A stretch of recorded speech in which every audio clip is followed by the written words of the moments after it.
I speak to you today with feelings of profound sorrow. The palace expected a routine royal statement. Instead, King Charles stepped forward, carrying a sealed proclamation that would alter the balance of power inside the monarchy. His voice was controlled, but the words were extraordinary. Princess Anne was being named Royal Protector of Britain, an emergency position granting her unprecedented authority during a moment of national and royal uncertainty. Before the king finished speaking, one stunned reaction revealed that this decision had already divided the family.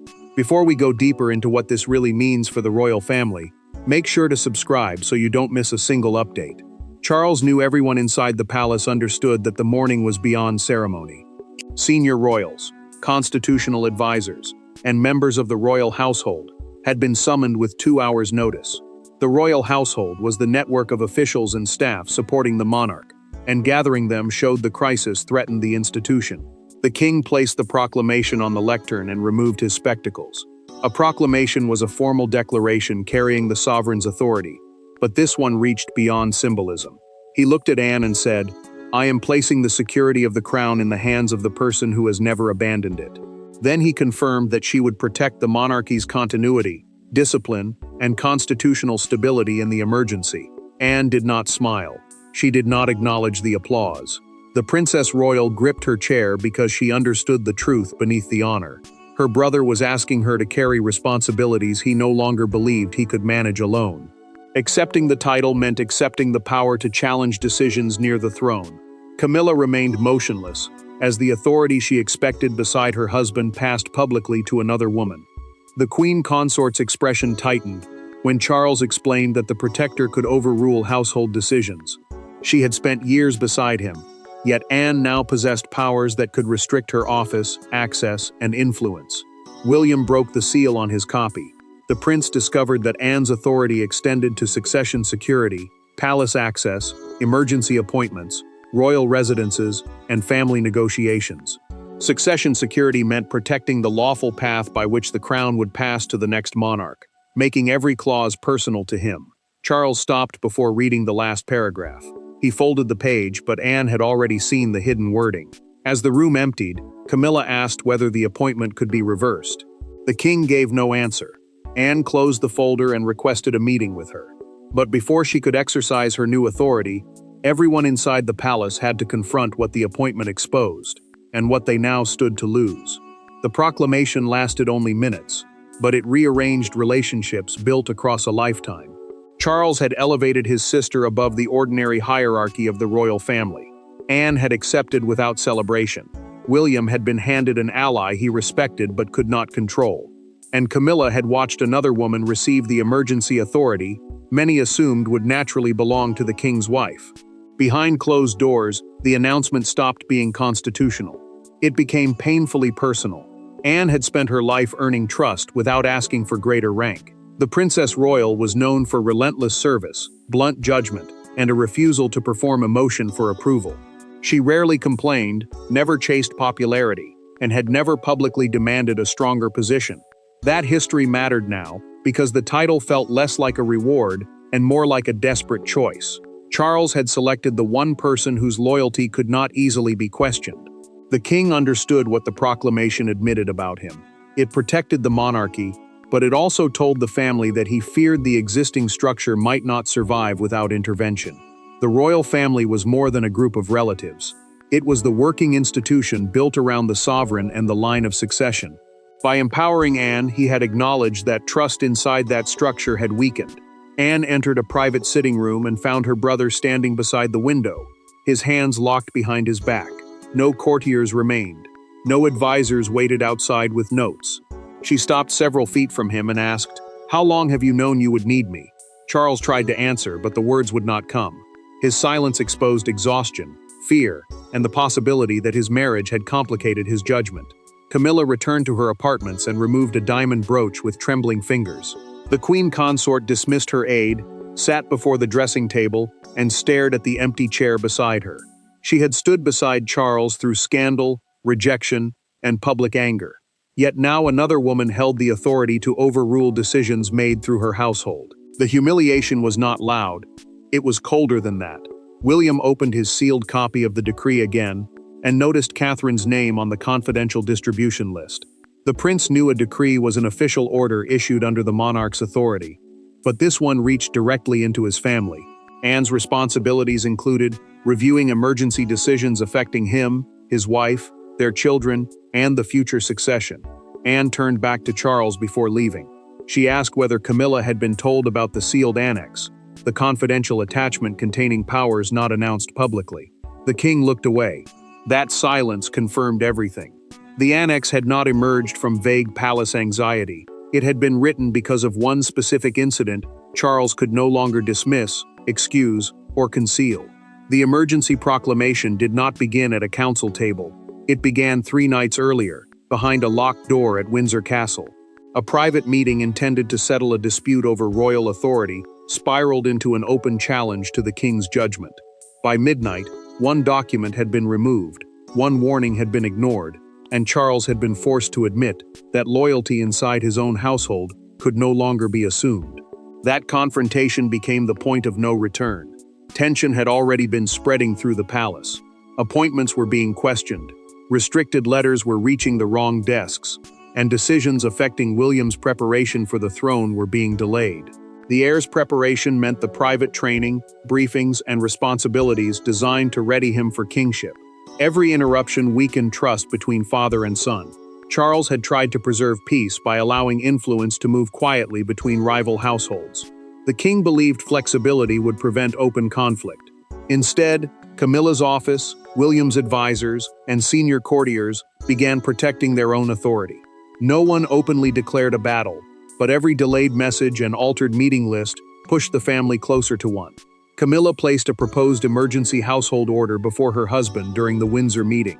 The Queen Consort explained that the document would allow her office to approve access to him, control selected correspondence, and review decisions involving the Wales family. A household order was an internal instruction controlling how palace staff and royal offices operated. She called it temporary protection. Anne immediately saw something more dangerous. William entered after being summoned and read the pages in silence. The prince placed the order flat on the table, pointed to the paragraph concerning his children, and looked directly at his father. "No one outside my household decides who reaches them," he said. His voice remained steady, but the anger beneath it was unmistakable. Charles defended the proposal as a short-term safeguard. His confidence faded when Anne asked whether he had personally written it. The Princess Royal waited while her brother searched for an answer. His hesitation exposed the truth. The order had been prepared around him, not by him. Camilla felt the humiliation immediately. She accused Anne of treating her like a permanent outsider after years beside the monarch. The Queen Consort insisted she had protected Charles when others judged him. Anne answered that devotion did not grant control over the line of succession. Then she found the clause that changed everything. Anne discovered that Camilla's office could delay communication between the king and his heir during an emergency. That power could isolate Charles from William at the exact moment unity mattered most. After everyone left, Charles opened an old red dispatch box, a secure case used for confidential state papers. Inside rested a dormant plan, created during Queen Elizabeth's reign, for a neutral royal protector. At dawn, he telephoned Anne and told her to come alone. But Camilla had already discovered the Windsor order was missing, and she knew who had taken it. When Anne finally confronted her, the argument was no longer about influence. It was about whether the Queen Consort had crossed a line that could never be uncrossed. No aides were allowed inside. No secretaries took notes. Anne entered the Queen Consort's private drawing room carrying the Windsor order beneath her arm, while Camilla waited beside a cold fireplace. Neither woman offered the usual courtesies. One had just received authority over the royal household. The other believed that authority had been granted to punish and diminish her. When the door closed, years of restrained resentment finally found a voice. Anne represented influence built through duty, endurance, and bloodline. The Princess Royal had spent decades serving without demanding greater status. Camilla represented something different, power gained through closeness to Charles and years of private emotional support. The Queen Consort knew his fears, his weaknesses, and the pressures he concealed from everyone else. Now those two forms of influence had collided. The confrontation came less than an hour after the proclamation. Royal protector meant the temporary official trusted to defend the crown's stability during an emergency. For Anne, the meeting was her first test. For Camilla, it was the first painful proof that the hierarchy had changed. Anne placed the Windsor order on the table between them. She pointed to the section involving William and his children, then asked why the Queen Consort's office had sought control over their communications. Camilla answered quickly. She insisted the proposal had been written to protect an exhausted king from pressure, confusion, and competing demands. Protecting Charles does not require placing barriers between him and his heir, Anne replied. Camilla's restraint broke. She accused the Princess Royal of waiting decades for the chance to reduce her status and remind her that she had entered the family from outside. The Queen Consort said she had stood beside the monarch when public anger threatened to destroy them both. Anne did not deny that sacrifice. She simply said she had never wanted this authority, but would not refuse it to protect another person's pride. Camilla reached for the disputed paper. Anne placed one hand over it. "This document is now under the Protector's authority," she said. The gesture was small, but its meaning was brutal. The Queen Consort could no longer claim control over the order her own office had prepared. Anne then disclosed that the proclamation authorized an immediate review of every appointment made through Camilla's household during the previous 6 months. The Princess Royal explained that the sealed annex, a confidential attachment containing powers withheld from the public announcement, also permitted restrictions on succession matters and palace access. Camilla's anger weakened. Fear replaced it. She warned that Charles would never tolerate seeing his wife treated like a threat. Anne lifted the Windsor order and moved toward the door. Then he should not have signed a document identifying one. Yet her authority did not rest on courage alone. Behind the proclamation stood an older system of emergency power, preserved for the day when family loyalty could no longer guarantee the crown's survival. The title sounded ceremonial, but the authority behind it was anything but symbolic. Deep inside the royal archives lay a framework created for the crown's most dangerous moments, times when illness, family division, or disputed influence threatened the sovereign's ability to act freely.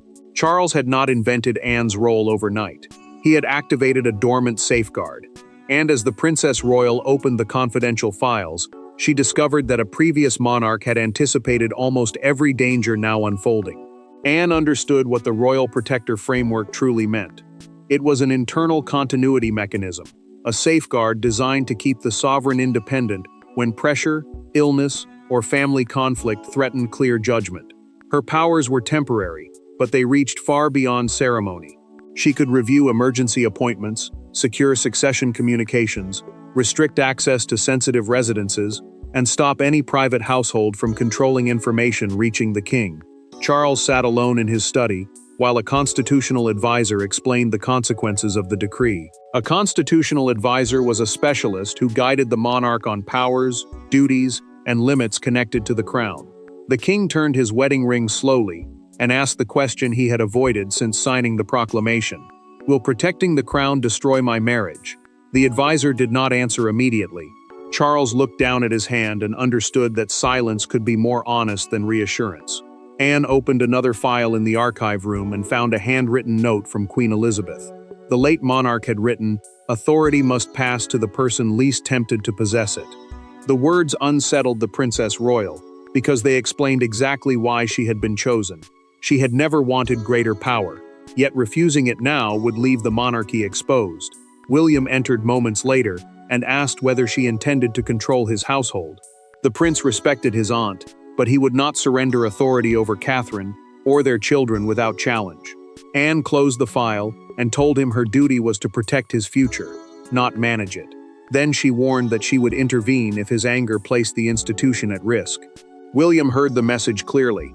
Protection did not mean permission. Anne turned to a confidential schedule, showing an imminent royal council meeting. A royal council was a formal gathering of senior advisors and royals, used to settle major decisions affecting the monarchy. At that meeting, Camilla's emergency privileges would be defined, and the protector's approval would be required. Then Anne read the sealed annex. The hidden clause gave her one extraordinary power. If Charles was being isolated, pressured, or obstructed, she could temporarily remove the responsible household from direct access to him. Before she could speak, a message arrived. 3 members of Camilla's private office were attempting to enter the king's restricted communications room. Anne stood at once. "Seal the doors." The proclamation had existed as words on paper. With one command, she transformed it into visible and unforgiving reality. The first consequence came before sunset. Doors that had remained open for years were suddenly locked. Access lists were rewritten. Private secretaries were ordered to surrender files. Anne did not raise her voice, yet every corridor carried the force of her instructions. For the first time since Charles became king, the Queen Consort's household could not move freely through the center of royal power, and Camilla understood that the restriction had come from within the family. Anne suspended every unverified emergency appointment and ordered sensitive communications to pass jointly through the king's office and the royal protector. Joint routing meant no private household could control what reached the monarch. That mattered because information was power, and delayed messages could shape decisions before William ever knew they existed. Palace staff understood the truth immediately. The proclamation was not honorary. Security officers, private secretaries, and residence managers received written instructions bearing Anne's new seal of authority, the official mark showing that her orders carried emergency approval. The Princess Royal had moved from symbol to command. Camilla watched one of her senior aides approach the communications room with a leather folder. A security officer stepped forward, removed the aide's name from the access list, and closed the door. The Queen Consort did not protest. She simply stood in the corridor as the barrier settled into place. Camilla returned to her rooms and dismissed everyone. She called Charles directly, but the king did not answer. The Queen Consort lowered the telephone and whispered, "She has taken my place beside him." Charles saw the missed call. He sat with the receiver in his hand, unable to return it. The monarch wanted to shield his wife from humiliation, yet he feared that protecting her now could expose the crown to the influence he had finally admitted was dangerous. William felt relief when he learned the succession channels had been secured. The prince believed Anne had stopped the pressure around his family. Catherine warned him not to treat the appointment as a victory over Camilla. She told her husband that public triumph inside a family often became private destruction. He heard the warning, but his anger had not disappeared. Anne then received a more disturbing report. A duplicate of the Windsor order had left the palace before the proclamation. The copy had not gone to a newspaper or political office. It had been delivered to a former courtier who understood Queen Elizabeth's emergency protocols, the private procedures designed to protect royal authority during a crisis. Anne visited Charles that evening. She told her brother that locked doors and rewritten lists could not contain the damage forever. One of them had to speak honestly to Camilla before suspicion became permanent. The turning point would not come in a council chamber. It would come in a quiet room where a brother and sister finally admitted what the crown had cost them both. Near midnight, Charles dismissed every aide and asked Anne to remain.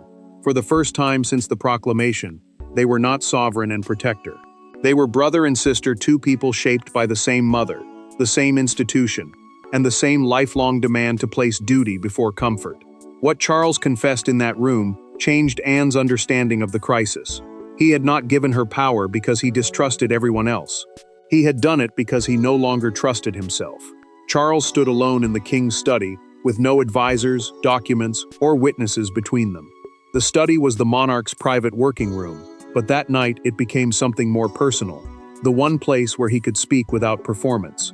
For years, he had balanced loyalty to Camilla against his duty to protect confidence in the crown. The emergency had made that balance impossible. The king removed the proclamation seal from his desk and placed it in Anne's palm. The seal was the official mark, proving that the decree carried royal authority. He admitted that he had delayed confronting the Windsor order because he feared another wave of public judgment against his wife. He had already watched her endure years of anger. He could not bear to become the person who exposed her again. Anne closed her fingers around the seal, but her voice remained firm.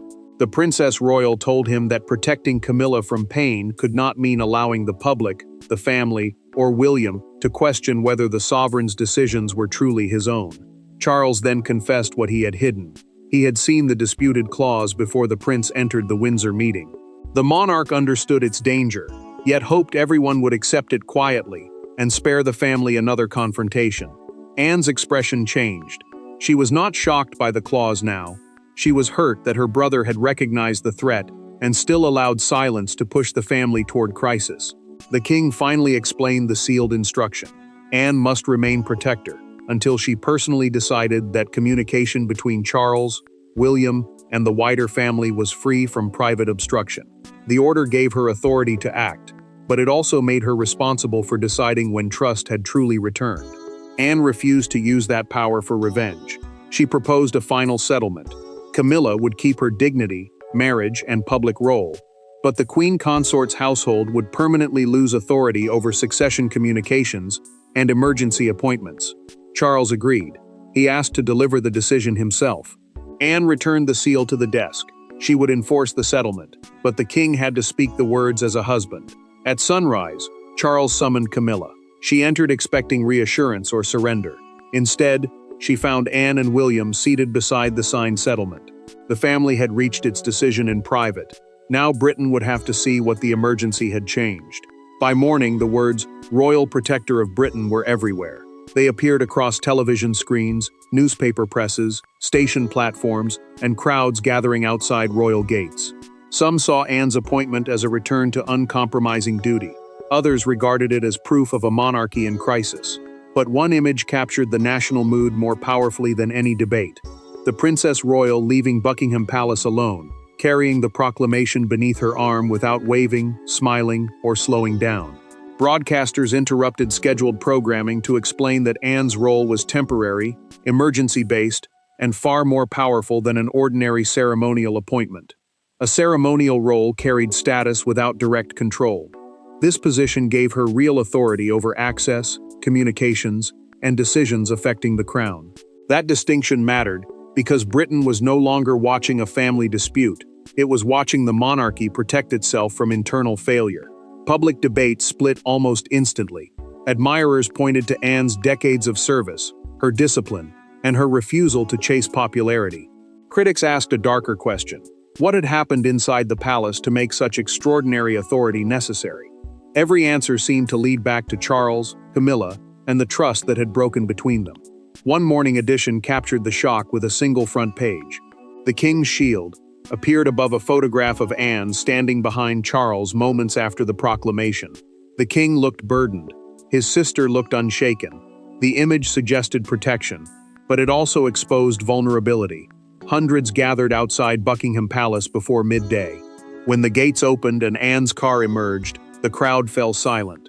Then one elderly veteran raised his cap and called, "Stand firm, Mom." Applause spread through the gathering. Anne heard every sound from inside the vehicle. The Princess Royal pressed her lips together and kept her eyes forward. The public was celebrating her strength, but she knew that strength had only been summoned because her brother was suffering. Camilla watched the coverage alone. The Queen Consort heard commentators describe Anne as the monarchy's most trusted woman. The comparison cut deeply, yet she also understood that resisting the settlement would deepen the damage around Charles. A palace statement soon confirmed that emergency household structures had been revised. The statement did not name whose authority had been reduced, and that silence intensified speculation. William later stood beside Anne during a brief palace appearance.